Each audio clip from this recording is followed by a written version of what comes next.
The airlock opened on the fourth attempt. Commander Yara Osei stood at the threshold and did not move. Behind her, the access tunnel from the Meridian stretched back 60 meters to the docking collar.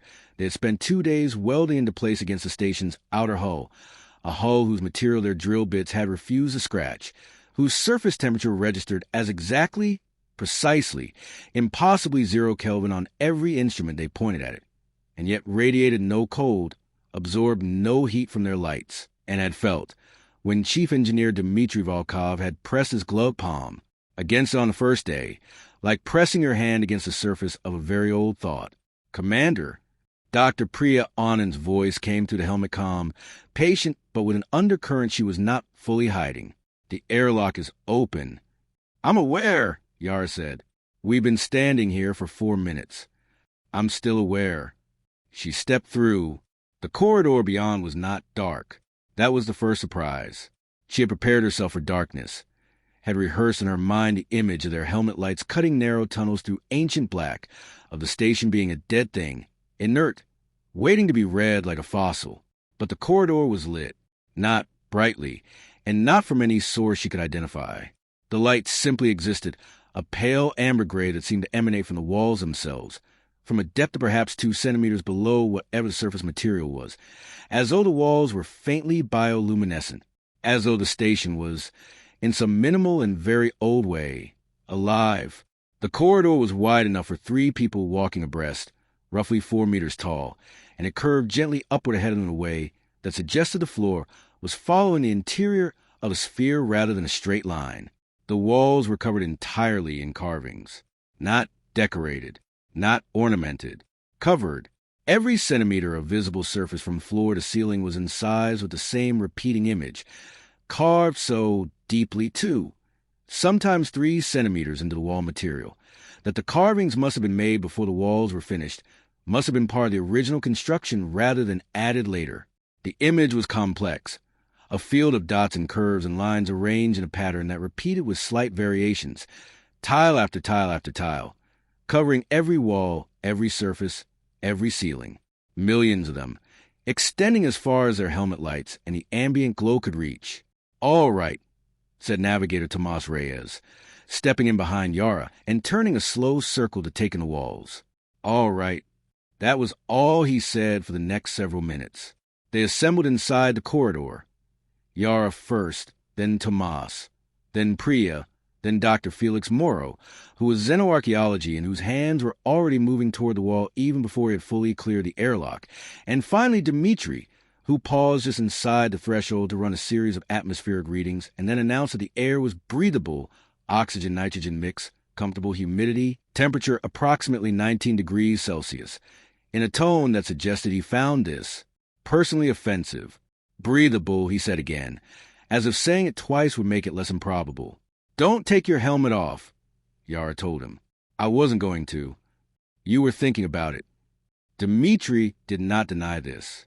Felix had his glove against the wall, his fingertips tracing the outlines of the carvings, and he was making a sound that was not quite words, a low, continuous, wondering murmur that the others had learned in the 14 months they had all worked together to recognize as his concentration noise, the sound he made when something was pulling at him faster than language could follow. Felix, Yara said. First impressions. He turned to look at her, and even through his helmet visor, she could see the expression on his face. She had seen Felix Morrow encounter things that surprised him before. The crystallized spore colonies of Kepler 442b, the self-modifying architecture of the Vrethian ruins on HD 40307G, the anomalous time dilation signatures around the Crab Nebula's collapsed core. Each time, his face had done something remarkable. This was different. This was not the face of a man encountering something surprising. This was the face of a man encountering something he recognized. Give me until tomorrow, he said.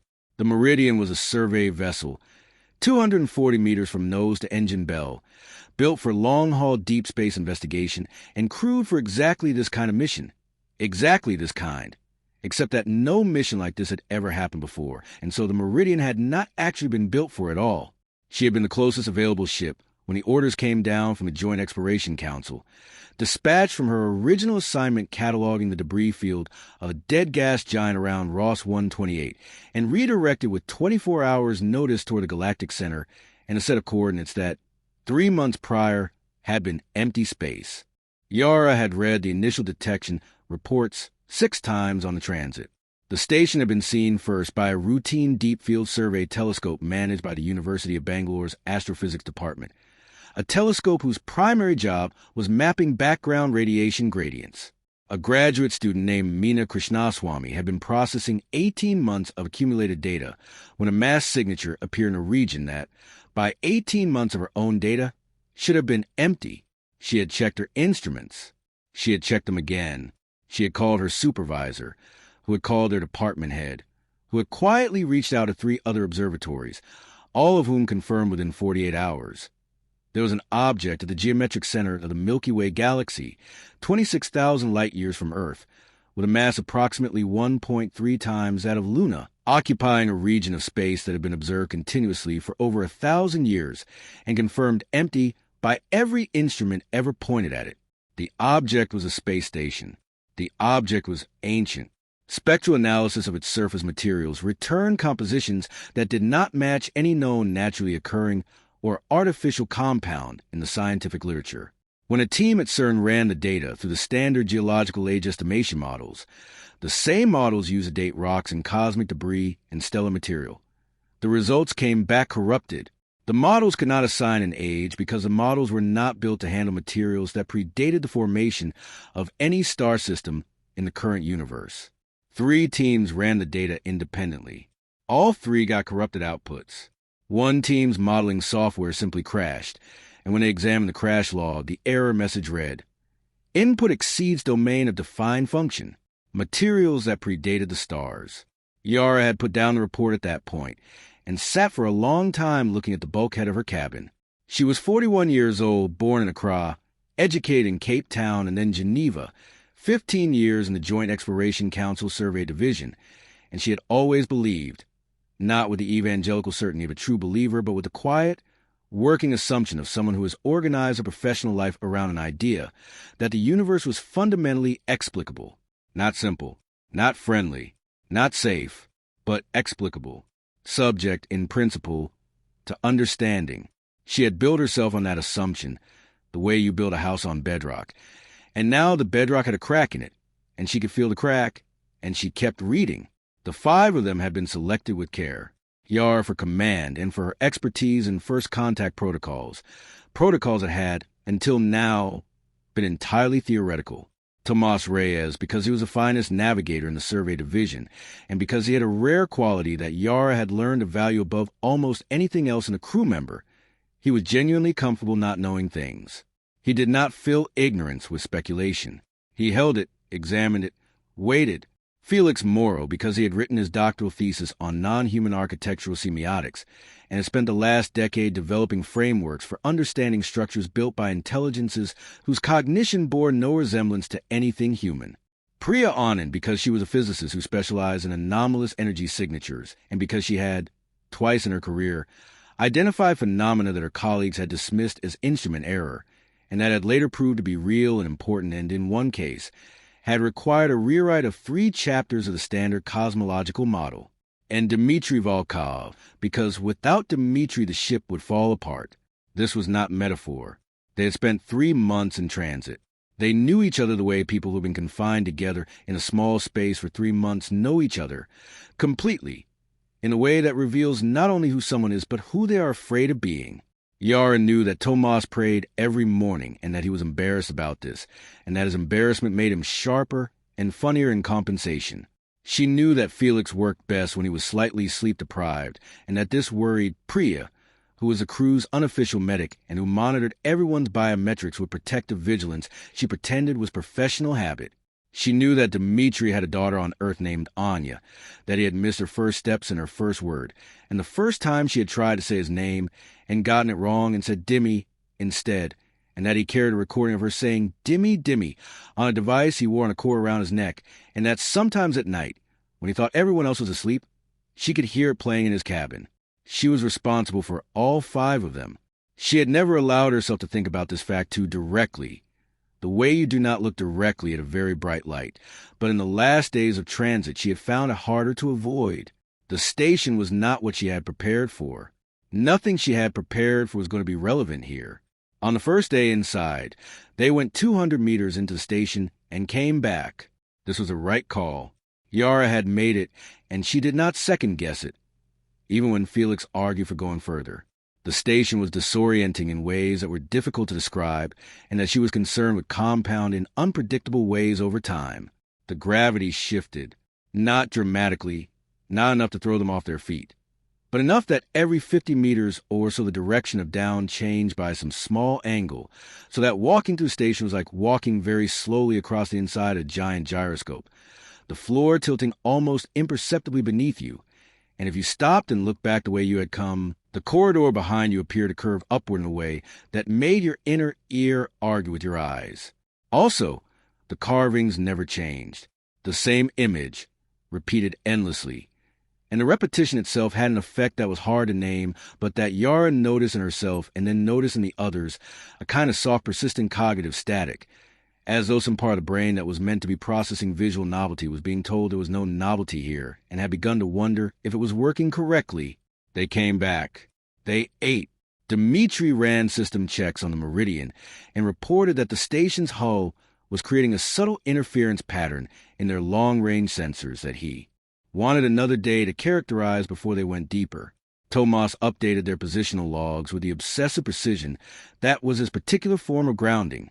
Priya wrote up 4 pages of notes on the ambient energy readings she had taken in the corridor, noting especially a faint, regular pulsation in the electromagnetic background that matched no known natural frequency, and as she described in her notes, as rhythmic in a way that implies intent, though I am aware of how that sounds, and I am not yet ready to stand behind it in any formal report. Felix did not write notes. Felix sat at the common table with his tablet, and went through his image library of every non-human architectural and symbolic system documented in humanity's 60-year history of deep space exploration. He cross-referenced. He discarded. He cross-referenced again. He was doing this when Yara went to sleep, and he was still doing it when she woke 6 hours later, and she knew from the angle of his shoulders and the particular stillness of his face that something had happened. Felix. He looked up. Tell me. He turned the tablet so she could see the screen. On the left, a photograph of the wall carving from the station's entry corridor, a close-up showing the repeating pattern in detail. On the right, an image she had seen before, not because she was a xenoarchaeologist, but because 14 years ago it had been, briefly, everywhere, in news feeds and academic journals and popular science magazines, and the kind of breathless online discussions that flare up and die down and leave almost no trace. A photograph of a cave wall in southern Turkey, near a place called Karadag, taken by a geological survey team that had been mapping subsurface formations and stumbled into a chamber 40 meters below the surface that no one had known was there. On the cave wall, a single symbol, carved deeply, old, carbon dating of the surrounding organic material had suggested, with enormous uncertainty bars that had been reported as a rounding error in the popular press, somewhere between 40,000 and 80,000 years old. The symbol was complex, a field of dots and curves and lines. I recognized it yesterday, Felix said, when we first walked in. I didn't say anything because I needed to be certain, and because he stopped, because if I'm right, this is not a xenoarchaeological discovery. He said this carefully, as though the word were fragile. This is a human discovery, and I don't know what that means yet. And I didn't want to say it out loud until I did. Yara sat down across from him. The tablet glowed between them. The 2 images were unquestionably the same symbol, not merely similar, not a rough stylistic match of the kind that fueled the wilder kinds of archaeological speculation, but identical. The same proportions, the same arrangement of elements, the same depth of incision relative to the surrounding surface, the same subtle variation at the eastern edge of the pattern, where 2 curves intersected at an angle that appeared, at first, to be a mistake, and that Felix had written about in a footnote of his doctoral thesis as the single most compelling argument against independent origination. Are you telling me, Yara said, that the builders of the station were on Earth? I'm telling you that the symbol was on Earth, Felix said, and that somebody put there. The second day they went deeper. Felix led. This was unusual. Yara typically took point, but Felix moved through the station with the specific purposefulness of someone following a logic that others could not quite see yet, and Yara had learned to trust that quality in him. He walked with his head moving constantly, scanning the walls, occasionally stop and take close measurements of a particular carving variant with the digital caliper from his kit, muttering to himself in a tone that meant he was building something in his head, assembling the pieces of an argument. The corridor they had entered on day 1 connected, after about 400 meters, to a larger space. Calling it a room felt inadequate, since it was roughly the size of a sports stadium and shaped like nothing that had an obvious name. It was not round, not rectangular, not an irregular polyhedron. Its walls met each other at angles that seemed to shift when viewed from different positions, which Priya immediately identified as not an optical illusion, but a genuine geometric property of the space, a conclusion she reached after 20 minutes of careful measurement, and that she communicated to the group with a slightly stunned expression of someone reporting that 2 plus 2 had come out to 5, and their arithmetic was correct. The room is larger on the inside, she said, than the outside measurements allow. That's not possible, Dmitri said. I'm aware of what's possible, Priya said. I'm telling you what I measured. You measured wrong. Dmitri, I'm not being dismissive. I'm saying, Dmitri, I measured 4 times with 3 different instruments, and I ran the numbers in 2 different calculation frameworks, and the room is larger on the inside than it can be based on the station's external dimensions. That is what I am telling you, and I am not wrong, and I would appreciate it if you would let that land. Dmitri let it land. He looked at the walls of the room for a long moment, then said quietly, How much larger? Approximately 14%, Priya said, which is actually the alarming part. 14% is not a rounding error. It's not instrument drift. It's not measurement uncertainty.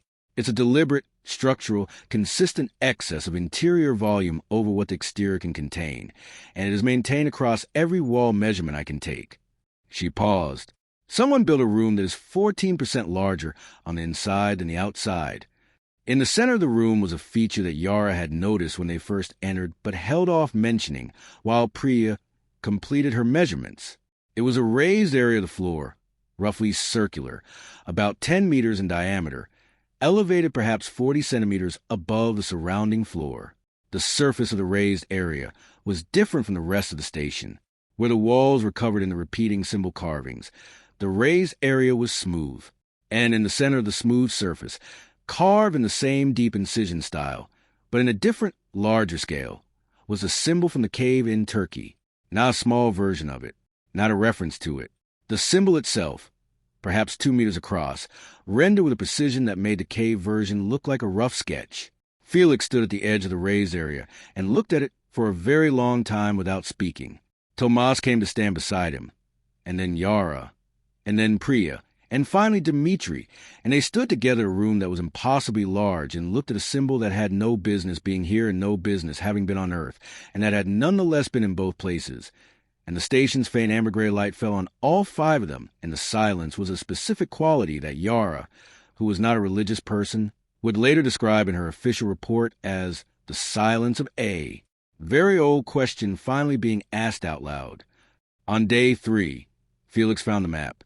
He had been working on a theory since the second day, that the symbol was not just a symbol but a key, or rather a legend, in the cartographic sense, the explanatory guide that tells you how to read a map. His evidence was a variation in the repeating wall carvings.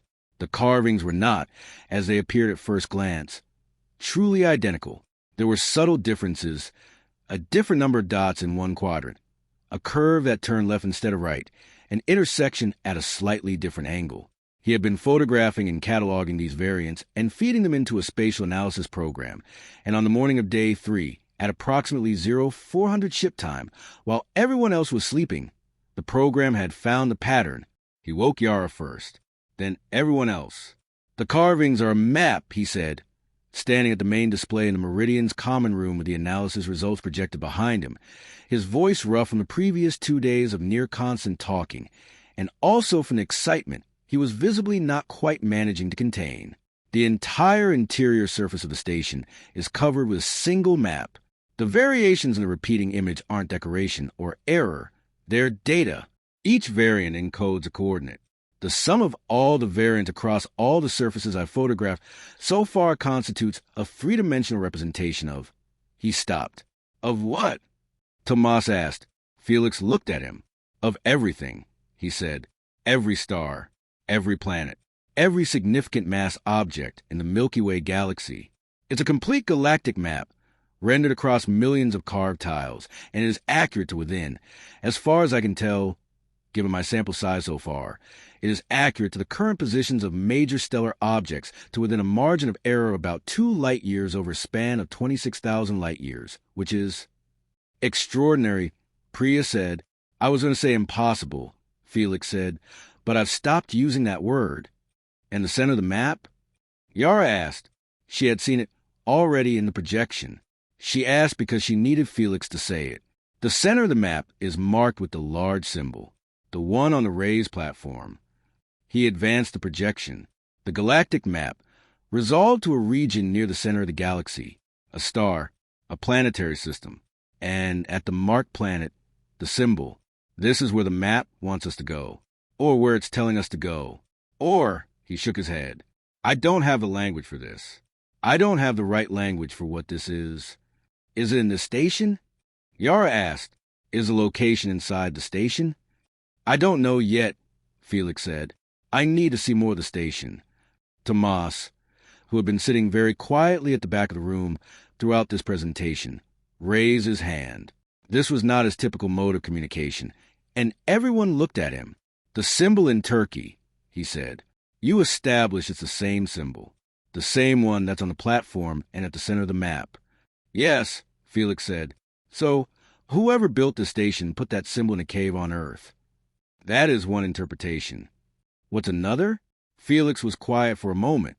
I don't have one, he admitted. Tomas nodded slowly. How old is the station? Older than any existing star system, Priya said. We confirmed that from the hull material analysis. So older than our sun, by a significant margin. And the symbol in Turkey is how old. The cave deposit dating gave 40 to 80,000 years before present, Felix said. So, whoever built this station, Tomas said, measuring his words with the deliberate care of someone who was aware they were building something important, built it before any current star existed. Then, 40 to 80,000 years ago, they went to Earth, and they carved a symbol on a cave wall in Turkey. A pause, and then they parked their station at the center of the galaxy and waited. The room was quiet. Waited for what? Dmitri said. Nobody answered, because the answer was obvious, and saying it out loud would make it real in a way none of them were ready for. Day 3 continued. They went deeper into the station. The map, once Felix had the key to reading it, became a guide. The variant in the wall carvings closest to marked location were subtly different from those near the entrance, more detailed, with finer gradations, as though the map's resolution increased as you approached what it was pointing toward. Felix navigated by them, following the gradient of increasing detail, and the crew followed Felix.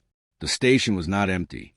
This became apparent on day 3 and remained apparent and increasingly significant across the days that followed.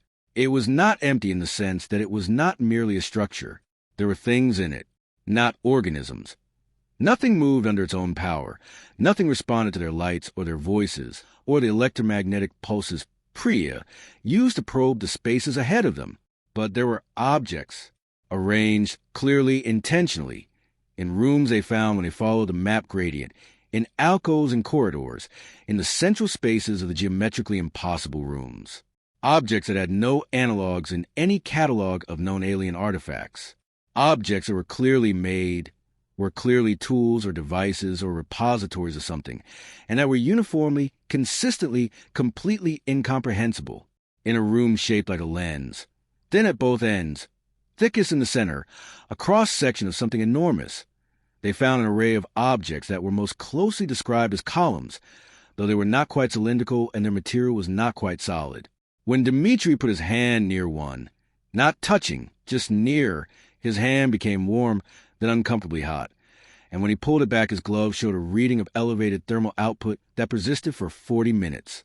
When Priya held her electromagnetic sensor near the same column, the sensor's display showed a pattern of peaks and troughs that she initially took for instrument error, and then spent an hour analyzing before she said, in a voice stripped of all effect, "That's a signal." "What do you mean?" Yara said. "I mean it's not random. It's not noise. It's structured. It's patterned in a way that implies encoding. It is a signal, and it is being transmitted in a range that—" She checked her readings again. "In a range that we can detect. With our instruments. With instruments built by humans in the 22nd century.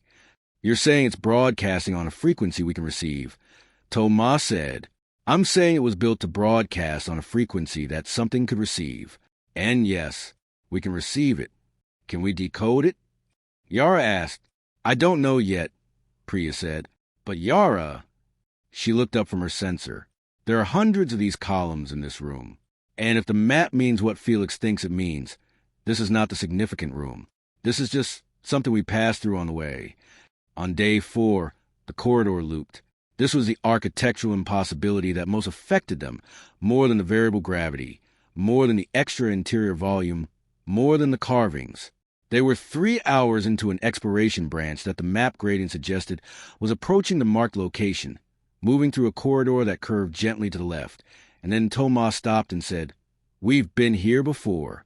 Yara looked at the walls, the carvings, the particular arrangement of a large variant tile above a cluster of smaller ones. She had not noticed consciously, but the moment Thomas said it, she knew he was right. "Not possible," Dmitri said. "I've been tracking our route. We've traveled 1,100 meters since the last junction. We cannot be back at the same point." "Check your tracker," Thomas said. Dmitri checked. 1,140 meters, he said. "We are not at the same point. Look at that tile." Thomas pointed to the ceiling, where a carving variant with an unusual triple curve motif was inlaid at the junction of wall and ceiling.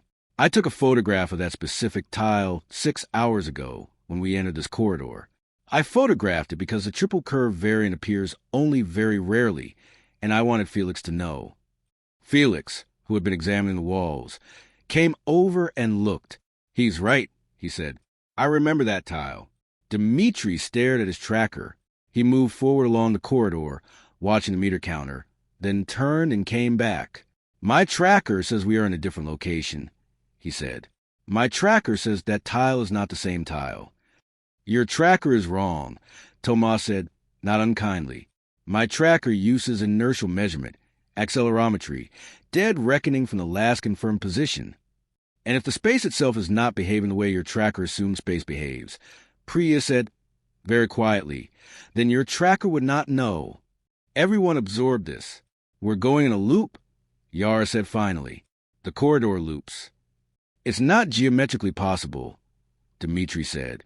"A looping corridor would require either a closed curve in three-dimensional space or non-Euclidean geometry in which straight paths can return to their origins, and that would require a fundamental deformation of—" "Dmitri," Yara said. He stopped. "The room on day 2 was 14% larger on the inside than the outside. Do we need to keep acting surprised when the geometry is wrong?" A pause. "No," he said. "Good." She turned to Felix. "The loop, is it on the map?" Felix looked at the walls, reading the gradient. "Yes," he said after a moment. "It's indicated, I think." He traced a finger along the wall without touching it. "I think the map shows that this path requires a reorientation, that you have to approach this section from a different direction, to pass through it without looping." "Which direction?" He studied the carvings. "I'm not certain. Give me an hour." He took 40 minutes. He led them back to the last junction, took a branch they had passed without exploring because the map gradient had seemed to direct them away from it, and followed a sequence of variant tiles that he read with increasing confidence, calling out each one as he found it. Left convergence, right convergence, the open field variant. There, the one with 7 dots in the lower quadrant. This is the approach path. And after another 800 meters, they came to the loop point from the other side. And this time the corridor continued rather than returning, and ahead of them the ambient light changed quality, became less amber and more white, became brighter, became something that Yara, looking at it from several hundred meters away, thought looked almost like daylight. "Tomorrow," she said. "Yara," Felix started, "we've been in here for 9 hours. We take our readings. We record everything we found. We go back to the ship, we sleep, and tomorrow we go through." Felix looked at the white light ahead of them. She could see him wanting to argue, and she could see him, with visible effort, choosing not to. "Tomorrow," he said. That night on the Meridian, nobody slept well. Yara lay in her cabin and listened to the sounds of the ship, Dimitri's diagnostic cycles running in engineering, the soft hum of the atmospheric processors, the barely audible sound from 3 cabins away that she recognized after a moment as Tomas, praying in a low voice in Portuguese. She had heard him pray before. She had never heard him pray with quite this urgency. She thought about the symbol in Turkey. 14 years ago, when the news of the Karadag cave had briefly become a major story, she had been 27 years old and just completing her 2nd year in the Joint Exploration Council's training program. She remembered reading about it, remembered the initial excitement of the archaeologists who'd found it, a symbol that bore no relationship to any other symbol carved by any human culture at any point in recorded history, in a sealed chamber 40 meters underground, dated to a period when human beings were not supposed to be capable of this level of intentional symbolic representation. Remembered the subsequent quiet, the way the story had faded not with debunking. No one had debunked it, but with a kind of collective agreement to stop looking directly at it, the way you stop looking at a crack in a wall, because if you look, you will have to decide whether to do something about it. She had followed the quiet debates in academic circles, in the years that followed, between the researchers who insisted the dating was wrong and the researchers who insisted the dating was right and the researchers who insisted, with increasing impatience, that the symbol structure uniqueness was itself evidence of something that the discipline was not equipped to address. She had followed them with the distant interest of someone who finds a subject intellectually fascinating but not professionally relevant. Now it was the most professionally relevant thing in her life. Someone had been on Earth. Something had. Something old enough to build a station for materials that predated the sun. Something capable of traveling to a young planet still crowded with ice ages and predators and small bands of humans who were learning, slowly, to be humans. And they had gone into a cave. And they had carved a symbol that was also on the station. A symbol that was, according to Felix's analysis, the key to reading the most comprehensive galactic map ever constructed. Why a cave in Turkey? Why 40 meters underground? Why carved into stone in a style that would confuse and elude and worry every archaeologist who encountered for 14 years, and then be here, enlarged at the center of a room on a station at the center of the galaxy? She thought. Because they wanted to be sure we could find our way to them. But not until we were ready. Not until we had reached a point where we could cross 26,000 light years to retrieve the message. She was not sure, lying in her cabin in the small hours of the 4th night, whether they were ready. She was not sure they were anywhere close. Day 5. They moved through the white light. The corridor beyond the loop opened, after approximately 200 more meters, into a space that was not a room in any usual sense. It was... Tomas was the one who found the word, and once found it was clearly right, a hall. Not in the architectural sense, but in the old sense, the deep sense, the sense that called the great clearing spaces of early human buildings halls, because they were the spaces where the most important things happened, where the community gathered, where the central fire burned. It was enormous. The ceiling was so high that their lights could not reach it, and the ambient illumination in this space was brighter than the rest of the station. Not daylight bright, but comparable to a well-lit interior on Earth, closer to white than amber. The walls here were covered not with the small-scale repeating carvings, but with enormous versions of the same map, the whole galaxy map compressed and rendered at a scale that made it legible as a single image rather than a grid of tiles. Stars, clusters, arms, the distinctive spiral of the Milky Way rendered in lines of varying depth across a wall that was perhaps 300 meters long. And at the center of the far wall, the wall directly opposite where they had entered, an archway. The archway was approximately 8 meters tall and 5 meters wide. It was set into the wall in a way that suggested it was a door. Beyond the archway was darkness, but darkness that was not quite empty, a subtle difference in the quality of the light, a depth of field effect that suggested the space beyond was very large. Between the archway and the crew was the floor of the hall. and the floor of the hall contained the map, not a carving of the map.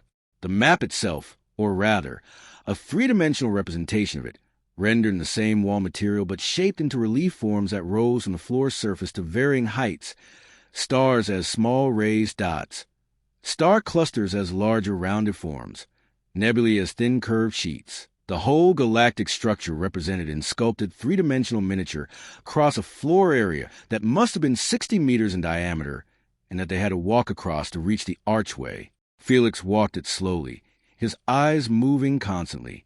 Priya moved with her instruments, taking readings of the energy signatures emanating from the floor map structures. Dmitri stayed at the edge, running his own checks, talking to himself in Russian in a low murmur that meant he was comforted by the sound of his own voice. Tomas stood at the edge for a moment, looking at the archway, and then began to walk the floor map in a wide circle, looking not at the map itself but at the space above it, the ceiling they couldn't see, the walls with their enormous rendering. Yara walked to the place on the floor map where the marked location should be.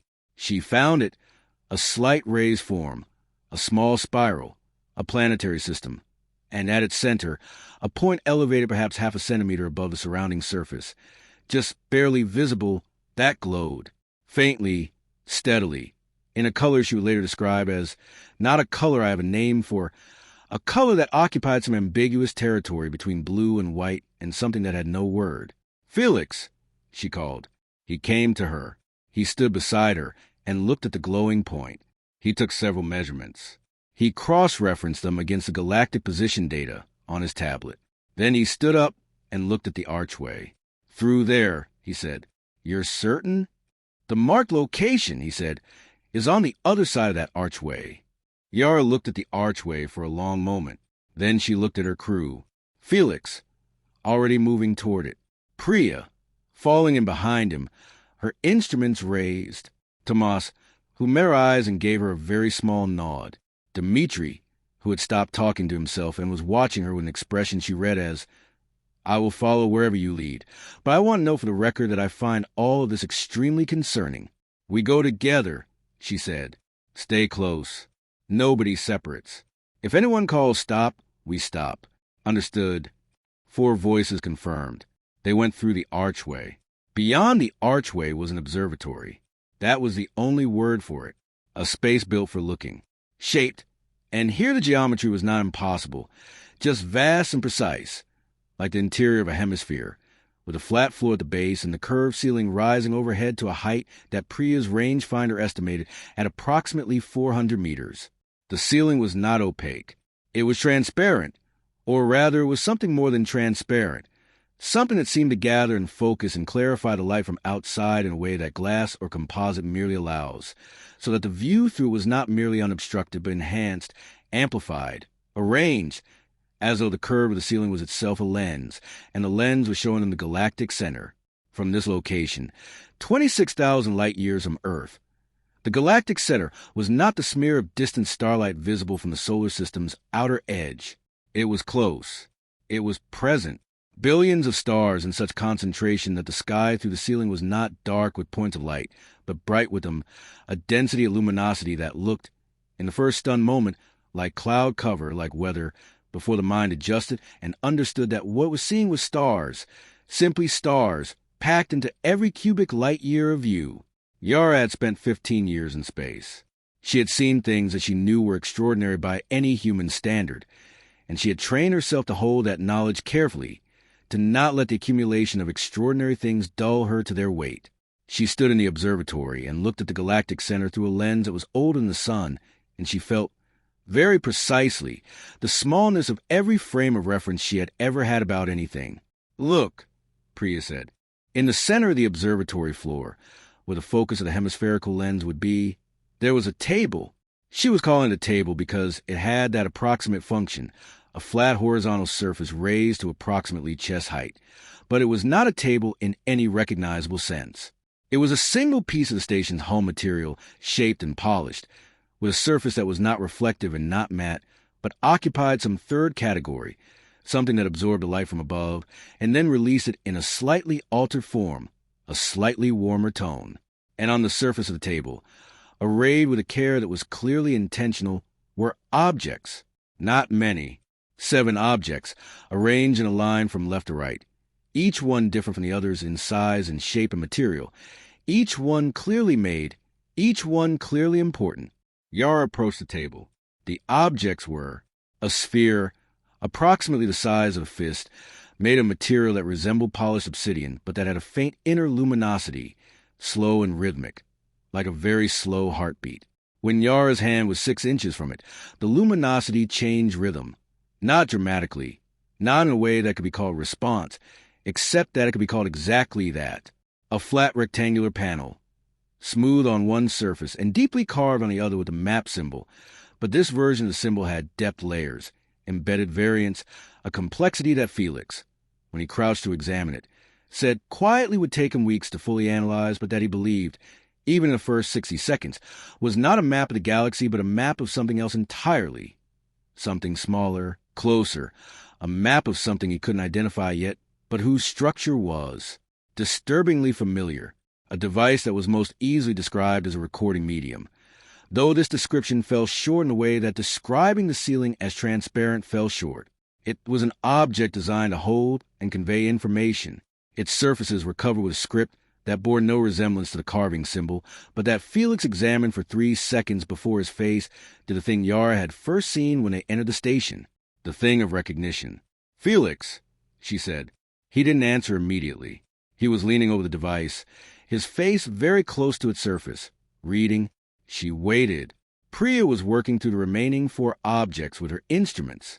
Tomas had moved to the edge of the observatory floor and was standing with his back to the table, looking up through the ceiling at the galactic center, very still. Dmitri was at the room's perimeter, methodical, checking structural integrity, running his hands along the curved wall. "Felix," Yara said again. He looked up. "It's writing," he said. "We assumed." "No," he said. "It's writing. It is writing in a language I can read." He straightened up. His voice was perfectly controlled, which was how she knew he was not perfectly controlled. Or rather, it's writing in a script I cannot read, but it is accompanied by a translation, a second text in a second script that runs alongside the first. He pointed to a second line of characters running beneath the first. "And the second script is," he stopped, "is what?" "It's Proto-Anatolian," he said. "It's an early form of the language group that preceded ancient Akkadian and Sumerian. It is a dead human language that was in use approximately 12 to 15,000 years ago in the region of modern Turkey and Syria and Iraq. It is a language I was not expecting to see and that I did not bring the appropriate reference materials to translate with any confidence, but I can read enough of it." His voice broke very slightly, a fracture in the control, quickly repaired. "I can read enough of it to tell you what the first line says. The first line of a human language text." "Tell me," Yara said. Felix looked at her, in the light of the galactic center, filtered through the ancient lens of the ceiling. His face was illuminated with that warm, unnameable glow, and the expression on it was one she had never seen on a person's face before and thought she might never see again. "You have returned," he said. "We made you, and you have found your way home." The silence that followed lasted a very long time. Yara was aware, during that silence, of each of her crew members with a heightened clarity. Tomas, who had turned to the ceiling to look at Felix, who was standing with his hands flat on his thighs and his lips moving very slightly in what she recognized as the same Portuguese she had heard through the walls 3 nights ago. Priya, who had set her instrument down on the table beside the objects and was looking at the recording device's inscription, and whose face was doing the particular thing it did when she encountered a problem whose parameters exceeded all available frameworks, a kind of focused blankness, the expression of mind that has hit an absolute boundary and is deciding how to respond. Dmitri, who had come away from the wall and was standing in the middle distance, and who reached up with one hand and, without looking at it, closed his fingers around the device on the cord around his neck, the one with the recording of Anya saying "Dimmy." "We need to sit down," Priya said, finally. This was not what Yara expected her to say. She had expected analysis. She nodded. They sat, not around the table. The table was too laden with implication for casual proximity, but on the floor of the observatory, in a loose circle, the way they had occasionally sat in the Meridian's common room, when something needed to be discussed at length and informally, the galactic center blazed above them. "Say it plainly," Yara said. "What does the inscription mean?" "It means what it says," Felix said. "I could overlay 1,000 qualifications. I could note that Proto-Anatolian is a disputed category, that my translation is preliminary, that the full text requires thorough analysis before any conclusions, and all of that will be true. But what the text says in the plain language I can read even from a preliminary scan is, you have returned. We made you, and you have found your way home." A pause. "The beings who built this station made human beings." "Not possible," Dmitri said. "Automatic, reflexive. We've stopped using that word." Yara reminded him gently. "We made an agreement to stop using it about physics. This is biology. This is..." He stopped, pressed the device against his chest. Started again. "I have a daughter," he said. "She is 3 years old. She is the most human thing I have ever seen. She is so completely herself that it would take me the rest of my life to finish describing her. And even then I would have left things out. You are telling me that something made her. Something made all of us, the way we make machines." The word the inscription uses for make, Felix said carefully, is a Proto-Anatolian root that also means grow, nurture, tend to, the way you would tend to a garden. It's not the word for manufacture. Dmitri absorbed this. It did not visibly comfort him. "The symbol in Turkey," Tomas said. His voice was steady, careful, a navigator's voice. "They went to Earth 40 to 80,000 years ago and carved the symbol. Why then? I think..."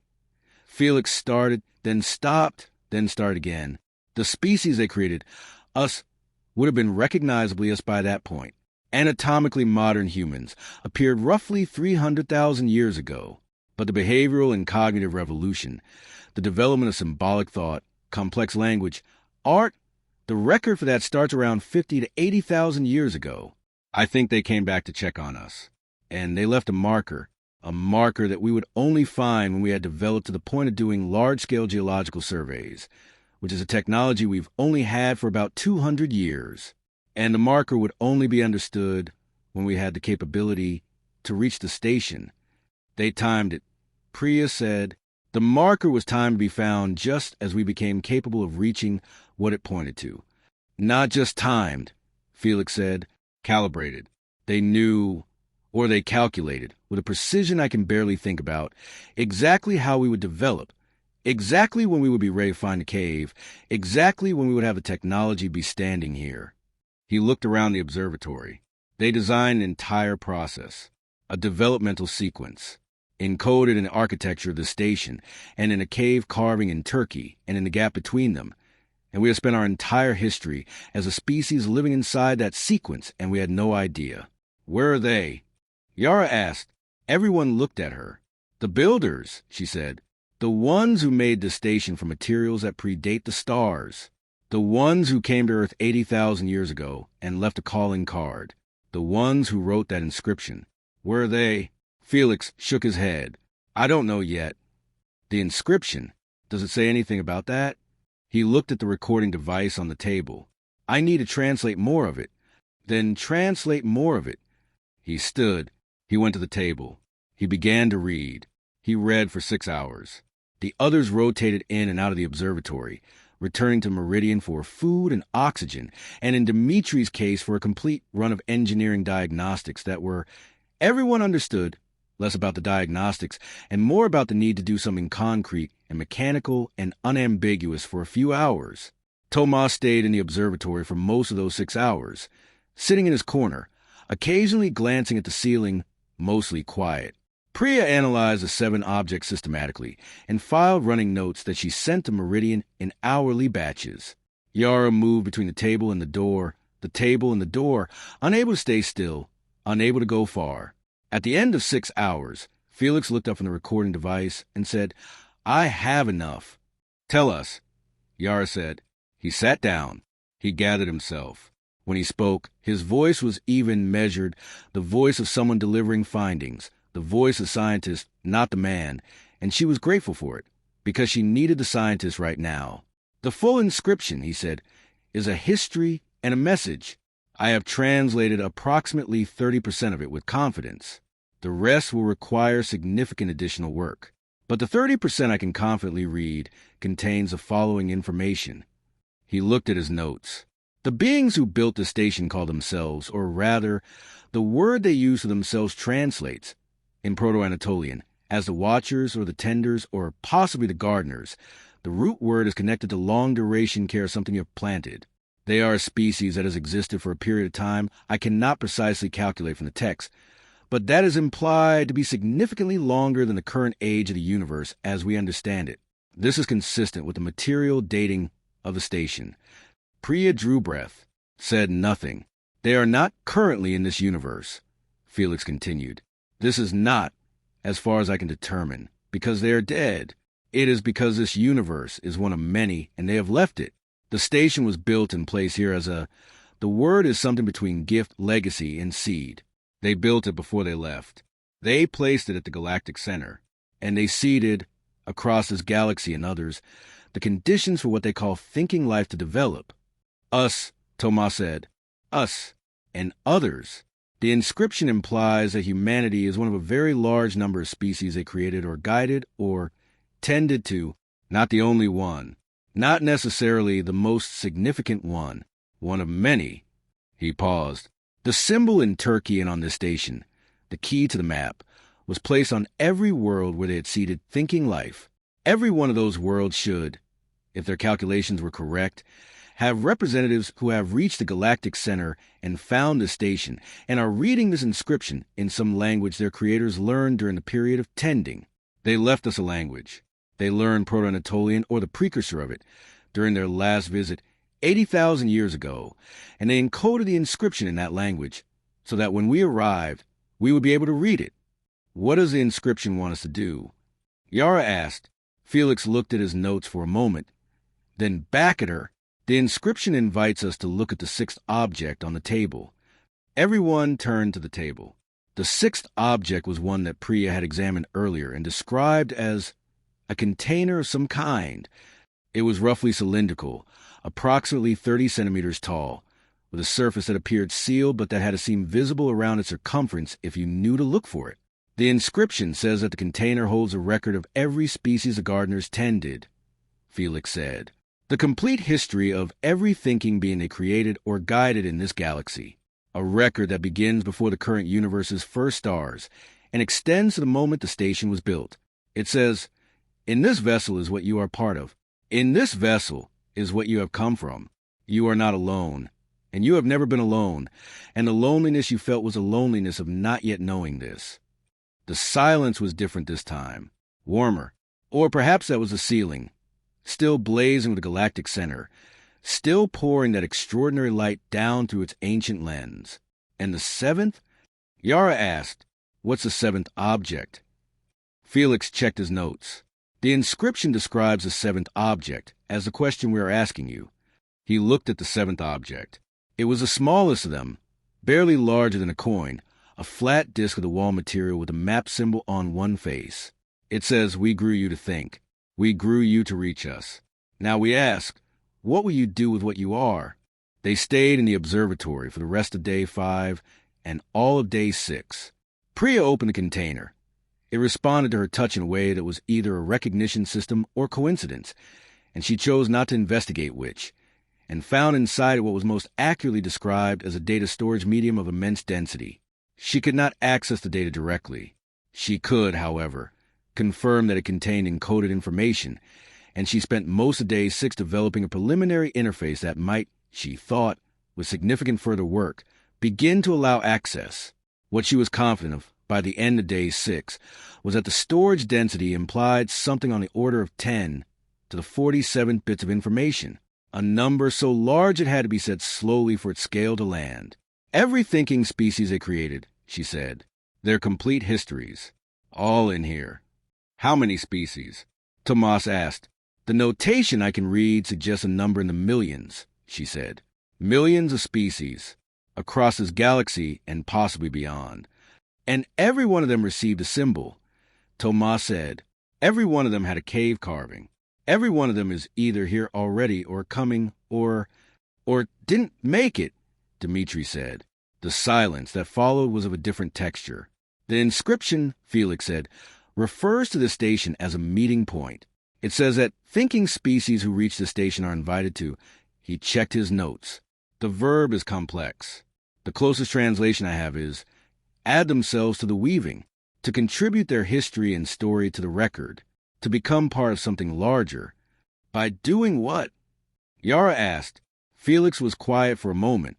I think, he said slowly, that by being here, by finding this place, by understanding what the inscription says, that might be the act itself, that we have added ourselves to the weaving by arriving, and if we take the container back to Earth? Yara said, what happens then? This was a question that had been building for 2 days, and that everyone had been circling without approaching directly. Everything changes. Priya said simply. Yes, Yara agreed. Everything changes. So let's talk about that. They talked about it for most of day 6 and into the early hours of day 7. The conversation was not always calm. Dmitri argued, with a force that surprised no one who knew him, for taking the container and the recording device back to Earth immediately, without waiting. People have a right to know what they are, he said. My daughter has a right to know what she is. Every person on Earth has a right to know that they were created by something older than the stars, and that they are part of a history that extends further back than we can think. That is not information that belongs to 5 people on a survey ship. I agree with that principle, Yara said. I'm asking about the practice. What happens when we land with this? What does the Joint Exploration Council do with it? What do the governments do? The religions? Every framework humanity has built for understanding what gets rewritten overnight. Good, Dmitri said. Maybe, Yara said. Or maybe that rewriting goes badly. Maybe there are people who don't want to be rewritten. Maybe this tears things apart before it builds them together. We cannot make that choice for everyone, Thomas said. We do not have the right to sit here and decide that humanity is not ready to know this. That is not a decision 5 people can make. Then what do you recommend? Yara asked him. Thomas was quiet for a moment. When he spoke, his voice had the specific quality of someone arriving at a thought in real time, not reciting a prepared position. I think, he said, that we take the recording device. Felix's translation of the inscription. We take Priya's data on the energy signals. We take everything we've documented and recorded ourselves. We bring all of that back, because that information belongs to everyone, and we tell the story what we found here as completely and honestly as we can. A pause. And I think we leave the container here. Everyone looked at him. We leave it here because it belongs here, he said. It's the record of millions of species. It's not ours to take. It was put here as a meeting point, a place where the record could be accessed by anyone who arrives. We can bring humanity back here to access it. We can share the coordinates and the approach path in Felix's map-reading key, and any human being who wants to come to this room and put their hand on that container, or any representative from any other species who finds their own version of that cave carving, can come here and access in this place. This is where it belongs. And the 7th object? Felix asked. The question? Thomas smiled, and it was the first full smile Yara had seen from him since they entered the station. The question comes with us, he said. It's meant for us. For all of us, on Earth and everywhere we will go. What will you do with what you are? That question has always been ours. They just asked it in writing. On day 7, they prepared to leave. It was not a short preparation. Felix spent the morning completing as much of the inscription translation as he could, supplementing his preliminary work with new reference materials he had Dmitri transmit from the Meridian's library. He would not finish. He was clear about that, as clear as he was about everything difficult. But he worked until he had a reliable translation of the inscription's full first section and preliminary readings on the rest, and when he finally stepped back from the recording device, he looked simultaneously satisfied and hollow in the specific way of a person who has given everything they have and knows it is still not enough and is at peace with that. Priya spent the morning compiling everything. Her data on the energy signals from the column room, her measurements of the geometric impossibilities, her analysis of the 7 objects, her initial interface work on the container, her full documentation of the observatory.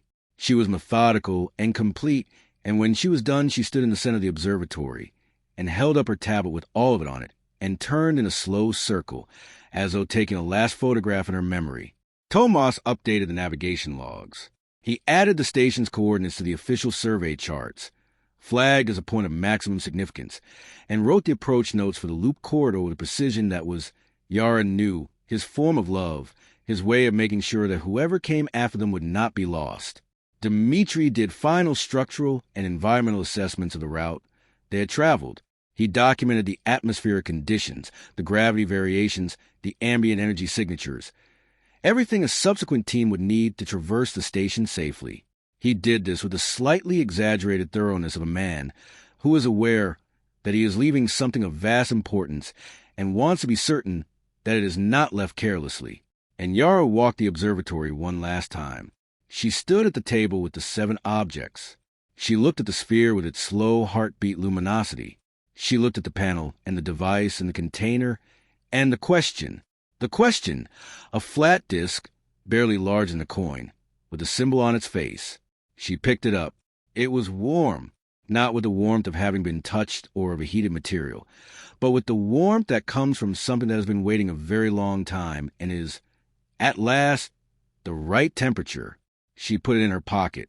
She looked up through the ceiling at the galactic center for the last time.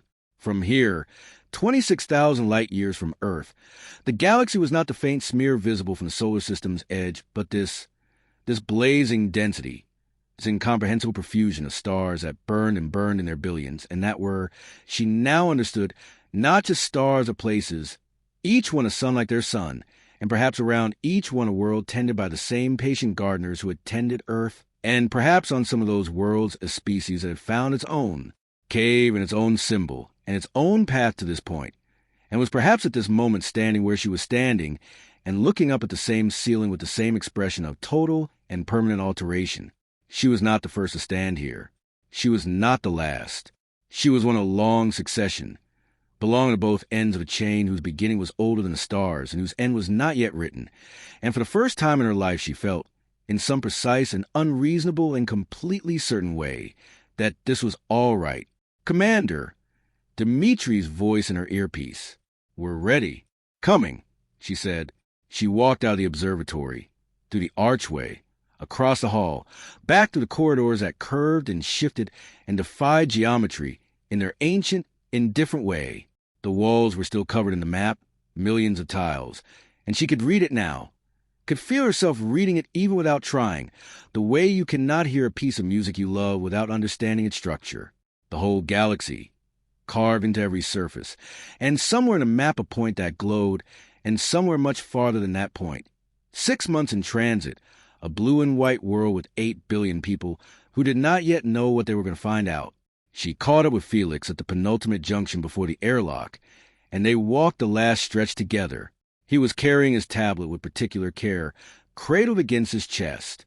Are you ready? She asked. No, he said. Are you? No. They stepped through the airlock. The Meridian's access tunnel extended before them, ordinary and man-made, and absurdly small after 7 days in the station, and at the far end of the inner door their own ship, with its familiar smell of recycled air and machine oil, and the specific synthetic scent of their particular ship's atmospheric processors that Yara had long ago stopped noticing and now found, in this moment, overwhelmingly, specifically, exactly like home. She stopped at the midpoint of the tunnel and turned to look back. The station's airlock framed a section of the amber-gray corridor, the carvings, the map, the ancient light. She thought, we made you, and you have found your way home. She thought, what will you do with what you are? She thought of Dimitri's daughter, 3 years old, and still calling him Dimmy. She thought of Tomas praying in the dark. She thought of the millions of species in container, their histories encoded and kept and preserved by someone that cared about them, that tended them, that was paying enough attention to leave a door open. She thought of all the cave walls and all the worlds where other versions of the symbol had been carved, and all the ships that might at this very moment be making their way toward this place, and all the beings inside those ships who had looked up from their equivalent of a blue-white world and wondered if they were alone, and were about to find out they had never been. She turned back toward the Meridian. She walked the rest of the tunnel. She stepped through the inner door. Dmitri sealed it behind her. Tomas was already in the navigation chair, and she heard him begin the pre-departure sequence, his voice precise and certain and warm, calling numbers into the log. Priya handed her a cup of coffee, real coffee, the last of the reserves, held for a significant occasion, and Yara took it and held it in both hands, and said nothing, and Priya said nothing, and they stood together in the common room, while the Meridian systems came online around them. The familiar sound of engines warming, of attitude thrusters cycling, of a ship preparing to become, once again, a moving thing.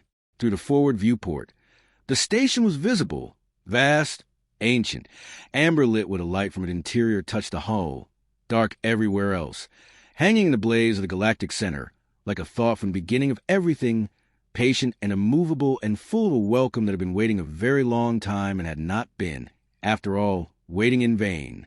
Yara reached into her pocket and closed her hand around the disk. The flat weight of it, the warmth of it, the question carved into its face. What will you do with what you are? She thought, we will go back. We will tell them. We will show them the map and the inscription and the observatory and the ceiling full of stars. We will show them that we were made and that we were tended and that we were led carefully here. And then we will answer the question. That was the whole of it. That was what came next. Not the council and the debates and the crises and the religions and the governments and the 50,000 ways humanity would struggle with the rewriting of itself. All of that was coming. And it would be difficult. And some would go badly, and most of it, she believed, with the working belief of someone who has organized her life around a fundamental optimism about what people can do when they know the truth. Most of it would eventually be all right. But first, the going back, the telling, the beginning of the answer. Tomas, she said. Commander, take us home. The engines fired. The docking collar released. The Meridian moved away from the station slowly at first, and then with increasing purpose, and the station receded in the viewports, and the galactic center blazed around it. And then Tomas activated the primary drive, and the stars became lines, and the lines became light, and the light became the long transit home, and the crew of Meridian carried with them the question, and the beginning of the answer, and the knowledge that they were, and had always been, part of something whose scope was so large that it held everything. Every star, every world, every mind that had ever looked up at the dark and wondered, and that the dark had never, not once, not in all the long history of the making of thinking things, been quite as empty as it looked. This story was brought to you by HSY Stories. Subscribe to our channel and be the first to experience every new story.